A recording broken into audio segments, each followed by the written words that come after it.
नमस्कार दोस्तों, मिश्रा कोचिंग के यूट्यूब चैनल में आपका स्वागत है। पिछले लेक्चर में हमने यूक्लिड मेथड सीखा था।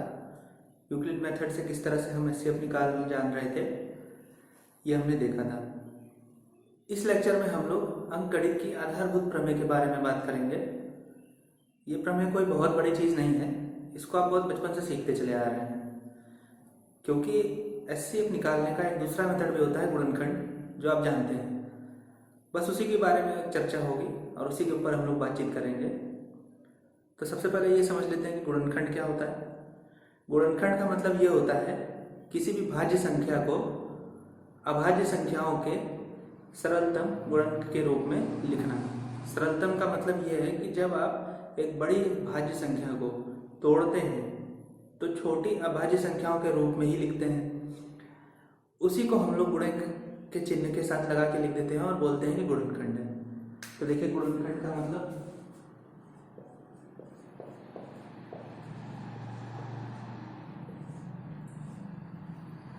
सिर्फ मान लेते हैं कि कोई संख्या है। हमने यहाँ पर एक संख्या ले ली है। अब ये संख्या कैसी है? भाज्य संख्या है। इसको हम लोग गुणनखंड करेंगे। गुणनखंड करने का मतलब ये है कि इसको अलग अलग संख्याओं से भाग देकर छोटे छोटे अभाज्य संख्याओं के रूप में लिखेंगे। छोटी छोटी अभाज्य संख्याओं में आप जानते हैं कि कौन कौन सी अभाज्य संख्या है हमारे पास।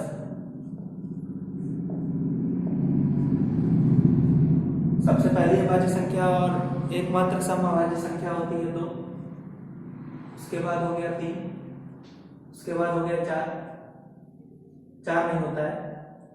3 के बाद होता है 5, फिर हो गया 7, फिर 11, 13, 17, 19, इस तरीके से बहुत सारी होती है। हम लोग किसी भी संख्या को इन्हीं के रूप में लिखते हैं। अब देखिए, गुणनखंड में एक बात तो है कि इस संख्या को इन्हीं के गुणनफल के रूप में हम लोग लिखेंगे। जिस तरीके से इसको तोड़ते हैं उसमें एक संख्या का क्रम कोई मतलब नहीं रखता है, उसके लिए कोई क्रम डिफाइंड नहीं है। हम लोग एक कन्वेंशन लेके चलते हैं, मतलब अपनी ओर से एक मानक लेके चलते हैं कि सबसे पहले हम लोगों को सबसे छोटी संख्या के रूप में लिखना है। यानी सबसे पहले 2 के गुणन रखने हैं, चाहे जितने भी 2 आ जाए। उसके बाद 3, उसके बाद 5, उसके बाद 7। ये सवाल को करने की एक अच्छी प्रैक्टिस होती है। इसका क्या महत्व है ये मैं आपको आगे भी बताऊंगा। तो यहाँ पर यही बात होती है कि गुणनखंड को हम लोग सरलतम भाज्य संख्याओं के रूप में लिखते हैं। भाज्य संख्याओं का क्रम फिक्स नहीं होता है, आगे पीछे भी लिख सकते हैं, लेकिन जितनी संख्याएं हैं वो फिक्स रहती हैं। क्या हुआ इसका मतलब मैं आपको करके दिखाता हूँ। तो जैसे कि हम लोगों ने एक कन्वेंशन बनाया हुआ है कि हम लोग सबसे पहले पहली संख्या से शुरू करेंगे। तो अगर इसको 2 से भाग देंगे तो आप देखिए इसके ये हो जाएगा। अभी भी ये 2 से चला जाएगा। तो अगर हम लोग इसको फिर से देखेंगे तो ये इस तरीके से हो जाएगा। अभी फिर से ये भाग चला जाएगा 2 से, और ये हो जाएगा 75। अगर अब आप देखेंगे तो अब ये 2 से नहीं जाएगा, तो ये कितनी बार जाएगा? नेक्स्ट हमारी अभाज्य संख्या कौन सी है? 3। हम लोग उससे ट्राई करेंगे, तो ये 3 से जाएगा।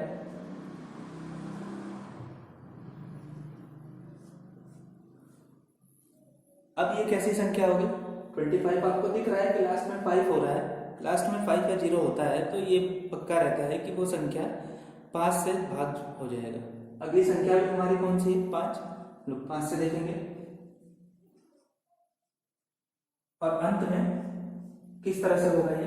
5 को हम लोग 5 into 1 लिख सकते हैं। तो देखिए, ये हमने इसका गुणनखंड किया। गुणनखंड का मतलब यही है, अगर हम लोग 600 को यहाँ लिखना चाहेंगे तो किस तरह से लिखेंगे? 2 into 2 into 2 into 3 into 5 into 5।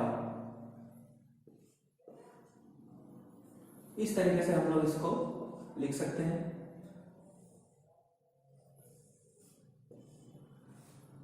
तो ये आप देख सकते हैं यहाँ पर क्या हो रहा है। एक हम लोगों ने सीक्वेंस बना दिया। अब मैंने आपको ये बताया था कि जो गुणनखंड की संख्याएं होती हैं वो यूनिक होती हैं, वो अद्वितीय होती हैं। कहने का मतलब ये है कि अगर ये 2 3 बार है, 3 बार ही 2 होगा, चाहे इसका क्रम किसी भी तरीके से लिखें। 3 यहाँ पर 1 बार है तो 1 ही बार होगा, और 5 2 बार है तो 2 बार होगा। इसका हम लोग क्रम किसी तरह से भी लिख सकते हैं, इस तरह से भी लिख सकते हैं, इसमें भी कोई दिक्कत नहीं है। अब देख रहे हैं कि क्रम बदल गया है, लेकिन अगर आप इसको गुणा करेंगे तो 600 ही आएगा। यही बात कहना था। इसके बाद अब देखिए, हम लोगों ने बात की यहाँ पे कि एक सीक्वेंस को हम लोग फॉलो करेंगे। सीक्वेंस फॉलो करने का फायदा क्या होता है? अगर हम लोग सबसे छोटी अभाज्य संख्या से भाग देते हैं तो इसमें क्या होता है कि छोटी वाली अभाज्य संख्या को भाग दिया हमने। अब इस छोटी वाली अभाज्य संख्या से जब भाग दिया है तो इसके जितने भी इसमें से थे गुणनखंड वो निकल गए। अब आगे किसी भी सूरत में ये इससे या इससे बनी किसी दूसरी संख्या से भाग नहीं होगा। कहने का मतलब है, अगर हमने यहाँ से 3 बार 2 निकाल दिए, अब 2 के आगे कोई भी आ जाए, 2 आ जाए या 4 आ जाए या 8 आ जाए या 16 आ जाए, आगे कोई भी संख्या हो तो उससे वो भाग नहीं जाएगा, क्योंकि संभावित अभाज्य संख्या जो 2 से बन सकती थी वो हमने पहले ही निकाल ली। यही काम हमने किया 3 के साथ और 5 के साथ। इसलिए इस कन्वेंशन को हम लोग फॉलो करते हैं कि हम लोग कोशिश यही करते हैं कि सीक्वेंस में निकालें। पर ये कोई बहुत जरूरी नहीं है कि आप सीक्वेंस में निकालें। जैसे भी आपका सवाल बनता है, बन लेता है, उसको बना दिया जाता है, बाद में उसको सीक्वेंस में कर दिया जाता है। तो ये हो गया आपका क्या, गुणनखंड। अब हम लोग देखते हैं अंकगणित की आधारभूत प्रमेय क्या कहती है। तो देखिए, अंकगणित की आधारभूत प्रमेय यही कहती है कि किसी भी अभाज्य संख्या को, किसी भी भाज्य संख्या को अभाज्य संख्याओं के गुणनफल के रूप में व्यक्त किया जा सकता है, या फिर अभाज्य संख्याओं की घातों के रूप में व्यक्त किया जा सकता है। देखिए, यहाँ पर अगर हम लोग इसको लिखना चाहें तो क्या लिख सकते हैं? यहाँ पर 3 बार 2 है, तो हम लोग 600 को किस तरह से लिख सकते हैं? 2 की पावर 3, इन सब की पावर 1 होती है, 1 लिखा जाता है। उसके बाद हम लोग क्या लिख सकते हैं? 3 की पावर 1 है, 1 नहीं लिखा जाएगा। इसके बाद हम लोग क्या लिख सकते हैं? 5। अब 5 की यहाँ पे कितने हैं? 2 हैं। आपको पता ही है कि गुणा करने में घातें जुड़ जाती हैं, यानी कि जब हम लोग मल्टीप्लाई करते हैं तो पावर्स ऐड हो जाते हैं। यहाँ पर 2 हो जाएगा, तो इतना बड़ा लिखने की बजाय हम लोगों ने एक बार भी छोटे से क्रम में लिख दिया। तो प्रमेय यही कह रही है कि अगर आपको कोई भाज्य संख्या मिलती है तो उसको अभाज्य संख्याओं के घातों के गुणनफल के रूप में हम लोग व्यक्त कर सकते हैं। तो चलिए अब आगे बढ़ते हैं हम लोग। देखिए, ये जो आपको मैंने बनाया हुआ है, इसको हम लोग बोलते हैं गुणनखंड ट्री। गुणनखंड का ये ट्री है। ट्री की तरह, जैसे कि पेड़ में बहुत सारी डाल होती है, इसमें भी डाल है। ये तो एक मेथड है, एक मेथड जो बचपन से करते आए हैं। जैसे कि हम लोग इस तरह से लिख लेते थे और यहाँ 600 लिख लेते थे, और यहाँ से इस तरह से लिखना शुरू करते थे। ये मेथड भी ठीक है, ये आपका बेसिक है, आप करना चाहे जिससे भी कर सकते हैं। इसका क्या महत्व है? इसमें एक चीज बड़ी छोटी सी है और वो काम की है कि हमको ये पता चलता है कि कोई संख्या के क्या गुणनखंड है। जैसे 600 के गुणनखंड ये भी है, ये पूरा ही 600 का गुणनखंड है। अगर हम बात करें यहाँ पर किसी भी स्टेप पे 25 पे, तो 25 को हमने किस में जोड़ा है? 5 × 5। ये बस इसी चीज को दर्शा है कि चाहे आप 25 लिखिए चाहे 5 × 5 एक ही संख्या होगी। यहाँ पर अगर आप आगे देखेंगे तो 5 × 1, 5 को हम लोग 5 × 1 भी लिख सकते हैं। इसी तरीके से किसी भी स्टेप पर आप जाएंगे, इस तरीके से लिखने का यही एक महत्व होता है कि आपको जिस भी स्टेप पर आप जाएंगे उस संख्या को और किस तरह से व्यक्त किया जा सकता है, ये दिखाता है। ये और इसके नीचे के जितने भी सीक्वेंस हैं, ये जितने भी स्टेप हैं, ये इसी संख्या के लिए हैं। यानी कि आप 75 को 3 × 25 लिख सकते हैं या 3 × 55 लिख सकते हैं। तो इससे यही पता चलता है, और इसमें और कोई इन्फॉर्मेशन नहीं है। आप ऐसे भी कर सकते हैं, आप ऐसे भी कर सकते हैं। आपकी किताब में ये मेथड दिया हुआ है। चलिए हम लोग आगे बात करते हैं एचसीएफ की और एलसीएम की। एचसीएफ आप जानते ही हैं, हाईएस्ट कॉमन फैक्टर होता है, और एलसीएम क्या होता है? लीस्ट कॉमन मल्टीपल होता है। इसको हम लोग देख लेते हैं आगे। तो दोस्तों, अब हम लोग एचसीएफ और एलसीएम के बारे में देखेंगे। एचसीएफ का मतलब आपको पता होता है हाईएस्ट कॉमन फैक्टर। अब हाईएस्ट और कॉमन ये दोनों लगा, इसका मतलब क्या है? इसको हम लोग एक उदाहरण के द्वारा समझेंगे। एलसीएम और एलसीएम दोनों को समझेंगे। ऐसे तो आप इनके बारे में जानते हैं, लेकिन फिर भी मैं आपको एक बार बता देता हूँ और उसके बाद हम लोग सवाल में जाएंगे। तो देखिए, एचसीएफ का मतलब होता है हाईएस्ट कॉमन फैक्टर, यानी कि दो संख्याओं के मध्य सबसे अधिकतम उभयनिष्ठ संख्या निकाली जा सकती है, उसी को हम लोग एचसीएफ बोलते हैं, यानी कि महत्तम समापवर्ग। हम लोग यहाँ पर बात करते हैं 72 की और 120 की, ये दो संख्या हमने ले ली है। अब देखिए, अगर इनका हम गुणनखंड करते हैं, एचसीएफ एक विधि यूक्लिड थी, एक विधि गुणनखंड है। गुणनखंड में देखिए किस तरह से होता है। तो अगर हम लोग इसका गुणनखंड करते हैं तो हम लोग उसी तरह से शुरू करते हैं। देखिए, सबसे पहले 2 से देख लेते हैं, तो ये इस तरह से जाएगा। फिर 2 बार करेंगे, ये इस तरह से हो जाएगा। फिर 2 बार करेंगे। अब ये इस तरह से एक बनता रहता है, ताकि आपको ये समझ में आए कि इसको इस तरह से लिखा गया है। अब ये 2 से नहीं जाएगा, इसको हम लोग 3 से ले जाएंगे। तो ये इस तरह से एक हमारे पास गुणनखंड ट्री बन गया है। 120 का भी निकाल लेते हैं, देखते हैं उसमें क्या होता है। तो ये भी पहले 2 से ही जाएगा।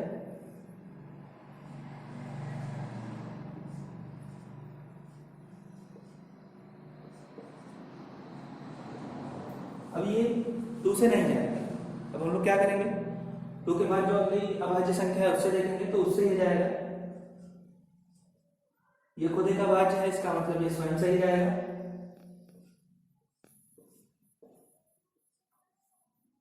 तो इस तरीके से ये होता है हमारा फैक्टराइजेशन ट्री। अब देखिए, इनके बीच एचसीएफ निकालना है। परिभाषा क्या कह रही है कि अधिकतम उभयनिष्ठ दोनों में जो होता है, उभयनिष्ठ का मतलब यही हुआ जो संख्या दोनों में, अधिकतम उभयनिष्ठ संख्या। अधिकतम उभयनिष्ठ का मतलब उसको देख लेते हैं हम लोग। अगर अधिकतम उभयनिष्ठ निकालने के लिए जो दोनों में कॉमन होगा वही निकलेगा। कहने का मतलब यह है कि अधिकतम उभयनिष्ठ निकालने के लिए हम लोग किसी अभाज्य संख्या की न्यूनतम घात को लेते हैं। वो न्यूनतम घात जो दोनों में हो, यहाँ पर 2 संख्याएं हैं, 2 हैं, 3 हो, 4 हो, जितनी भी होंगी, तो उन सब में जो भी न्यूनतम घात ली जाएगी, यानी कि पावर कम से कम रखेंगे। तो पहले हम लोग 72 को अगर रिप्रेजेंट करेंगे तो कैसे लिखेंगे, पावर्स के रूप में लिख रहे हैं। 2 की पावर 3 इंटू 3 की पावर 2, ये लिख सकते हैं। अगर हम लोग 120 को लिखेंगे तो किस तरह से लिखेंगे, 2 की पावर 3 और 3 और 5। तो हम लोग क्या बात कर रहे थे यहाँ, लीस्ट पावर को लिया जाएगा, यानी कि पावर आपको कम लेनी है। और उभयनिष्ठ के लिए जो दोनों में होगा उसको देखेंगे। तो यहाँ पर देखिए 2 की पावर 3, 2 की पावर 3, ये तो दोनों में है। अगर यहाँ पर हम लोग देखेंगे 3 की पावर 2 है, यहाँ पे 3 की पावर कितनी है, 1, कम पावर वाला लेते हैं। इसका मतलब यहाँ से क्या निकल के आएगा, इनका एचसीएफ होगा 2 की पावर 3 इंटू 3। अब देखिए 5 इसमें है लेकिन इसमें नहीं है, उभयनिष्ठ की बात हो रही है। उभयनिष्ठ का मतलब दोनों में हो, तो 5 इसमें है, इसमें नहीं है, इसलिए बस इतनी ही संख्या हमारे एचसीएफ के अंदर आएंगी। तो 2 की पावर 3 ये होता है 8, और 8 और 3 ये हो जाता है 24, यानी इन दोनों संख्याओं का एचसीएफ कितना है, संख्या 24। तो देखा आपने गुणनखंड विधि से किस तरह से हम लोग एचसीएफ निकालते हैं। अब इसी से हम बात कर लेते हैं एलसीएम की, यानी लीस्ट कॉमन फैक्टर की, लीस्ट कॉमन मल्टीपल की। देखिए इसमें क्या होता है, यहाँ पर लीस्ट लगा हुआ है, मतलब क्या है, यहाँ पर हमने न्यूनतम घात लिया था, यहाँ पर हम लोग अधिकतम घात लेंगे और दोनों के अंदर ये देखेंगे कि किसमें ज्यादा घात हो सकती है, उसको कॉमन ले लेंगे। यहाँ पर भी 3 है 2 की घात, यहाँ पर भी 2 की घात 3 है। हम लोग यहाँ पर एलसीएम देख रहे हैं। तो देखिए एलसीएम किस तरह से निकालना है, इसमें हमको कॉमन को नहीं देखना है, यहाँ पर हमको ये देखना होता है कि अधिकतम घात किसी भी अभाज्य संख्या की जो हम दोनों में से निकाल सकते हैं, तो दोनों में से ही निकालेंगे। कहने का मतलब ये है, यहाँ पर 3 बार 2 है, यहाँ पर भी 3 बार 2 है, तो ये तो हो गया, ये तो एलसीएम में आना ही है। अब आगे यहाँ पर 3 2 बार है, यहाँ पर 3 1 बार है, तो हम लोग क्या बोल रहे हैं, अधिकतम घात लेंगे। तो 3 की अधिकतम घात यहाँ पर है, यानी कि एलसीएम में क्या हो जाएगा, 2 की पावर 3 इंटू 3 की पावर 2। यहाँ पर 3 एक बार है, यहाँ पर 3 दो बार है, तो हमने अधिकतम घात को लेना है, तो हमने यहाँ पर क्या ले लिया है 3 की पावर 2। अब इसके बाद अगर यहाँ पर हम देखेंगे तो 5 भी फिर से वही करना है कि जितनी अभाज्य संख्या है उन सबको लेते हैं यहाँ पर, जो भी हमारे गुणनफल में आएंगे दोनों संख्याओं से, और उसमें भी अब इसकी भी एक घात है तो 5 भी यहाँ पर आएगा। तो इस तरीके से ये हमारा क्या बन जाएगा एलसीएम, लीस्ट कॉमन मल्टीपल। तब आप समझ गए लीस्ट और हाईएस्ट का मतलब क्या हो रहा है, बस इसकी जो पावर्स है उसी के रिस्पेक्ट में बात की जा रही है। यहाँ कम पावर वाले को लेना है, वहां पे ज्यादा पावर वाले को लेना है। तो एचसीएफ और एलसीएम तो आप निकालना बहुत बचपन से ही जानते हैं, इनमें ये फर्क हो गया, ये भी मैंने आपको बता दिया है। चलिए अब आगे बढ़ते हैं और सवालों की ओर देखते हैं। आपके एक्सरसाइज के सवाल हम लोग लगाएंगे, तो चलिए सवालों को देखते हैं। एचसीएफ और एलसीएम से रिलेटेड कुछ फॉर्मूले भी हैं, ये बहुत इंपॉर्टेंट होते हैं, इनको भी देख लेते हैं। एचसीएफ और एलसीएम के बीच इसको रिलेशनशिप भी आप कह सकते हैं। तो देखिए किस तरह से होता है। मान लीजिए दो संख्याएं हैं, एक संख्या ए है और एक संख्या बी है। ये दो संख्याएं इस प्रकार से हैं कि इनका एचसीएफ और एलसीएम हमको पता है। तो किस तरह से होता है, दो संख्याओं का गुणनफल बराबर उन संख्याओं का एचसीएफ और एलसीएम का गुणनफल। यानी कि दो संख्याएं अगर ए बी हैं तो उनका गुणनफल, दो संख्याओं का गुणनफल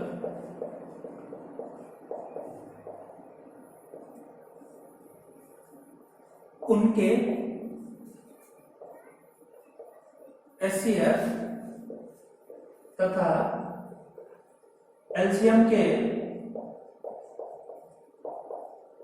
गुणनफल के बराबर होता है।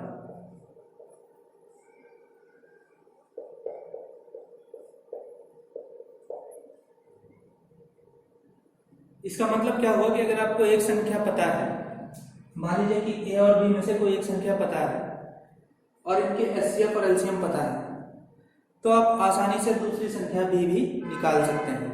यानी कि इसमें एक और फॉर्मूला आगे अगर बनता है किस तरीके से, ए बराबर, मान लीजिए कि यहां से हमको ए के बारे में पता करना है, तो ए बराबर क्या हो जाएगा एचसीएफ गुणे एलसीएम अपॉन बी। इस तरीके से हम लोग निकाल सकते हैं। इसी तरीके से बी के भी निकाल सकते हैं। इसी तरीके से और क्या कर सकते हैं, मान लीजिए कि हमको केवल एचसीएफ पता है, एलसीएम नहीं पता है और दोनों संख्याओं का गुणनफल दिया गया है। यानी कि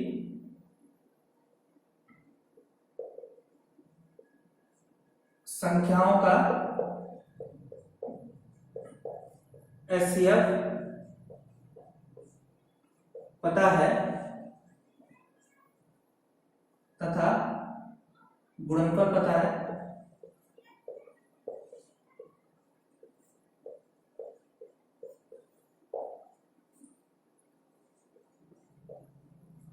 परंतु एलसीएम नहीं पता। तो एलसीएम कैसे निकालेंगे, इसी फॉर्मूले का इस्तेमाल करेंगे हम लोग। देखिए किस तरह से हो जाएगा, एलसीएम हो जाएगा ए इंटू बी, ये दोनों संख्याओं का गुणनफल, बटे में क्या हो जाएगा एचसीएफ। तो इसी तरीके से अगर हम लोगों को एचसीएफ की जगह एलसीएम दिया हो और दोनों संख्याओं का गुणनफल पता हो, तब भी हम लोग एचसीएफ निकाल सकते हैं। यानी एलसीएम दिया है, गुणनफल पता है, तो इसी फॉर्मूले का प्रयोग करके हम लोग यहाँ पर एलसीएम आ जाएगा, यहाँ पर एचसीएफ आ जाएगा। तो ये कुछ नियम थे। अब इन नियमों के आधार पर हम लोग इन सब का प्रयोग करते हुए सवाल लगाएंगे और सवालों को देखेंगे। तो आपके एक्सरसाइज के जो सवाल हैं हम लोग उसको आगे डिस्कस करेंगे। इस वीडियो में केवल इतना ही, ताकि आपको एक कम समय में और ज़्यादा से ज़्यादा आइडिया लगे और ज़्यादा से ज़्यादा चीज़ों की जानकारी हो। इसके लिए इस वीडियो को ध्यान से 2 बार 3 बार जरूर देखिएगा, आपको बहुत सारा इसमें कॉन्सेप्ट मिलेगा। और इसको दिमाग में बैठा लीजिएगा, क्योंकि जब हम सवाल करेंगे तो सवालों में उसका प्रयोग करेंगे। मैं आपको वहाँ पे दिखाऊंगा कि किस तरीके से इनमें से एक एक चीज़ का वहाँ पे प्रयोग होता है। जितना ज़्यादा अच्छे से अच्छा आप सीखेंगे और उसके बाद उसकी प्रैक्टिस घर पे करेंगे, उतना ज़्यादा से ज़्यादा अच्छा आपकी नॉलेज होगी। तो चलिए इस वीडियो लेक्चर को यहीं समाप्त करते हैं, मिलते हैं अगले लेक्चर में। धन्यवाद।